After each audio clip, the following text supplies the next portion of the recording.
কোটা সংস্কার আন্দোলনের ৫ সমন্বয়ককে পুলিশি হেফাজতে নেওয়া হয়েছে। আন্দোলনের নামে সহিংস কর্মকাণ্ডে তাদের সম্পৃক্ততা পাওয়া গেলে ব্যবস্থা নেওয়া হবে বলে জানিয়েছেন স্বরাষ্ট্রমন্ত্রী আসাদুজ্জামান খান।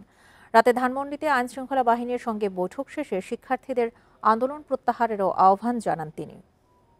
তাদের কাছে তারা যোগাযোগ করেছিল, সেই জন্যই তাদেরকে আমরা নিরাপদ হেফাজতে নিয়ে আসছি। তারা এখানে এসে আবার কিছু কথাবার্তা বলছেন, অনেকের নাম ঠিকানা বলছেন, যে তাদের আন্দোলন ডাইভার্ট করে নেওয়ার জন্য যারা উস্কানি দিয়েছেন তাদের কথা বলছেন।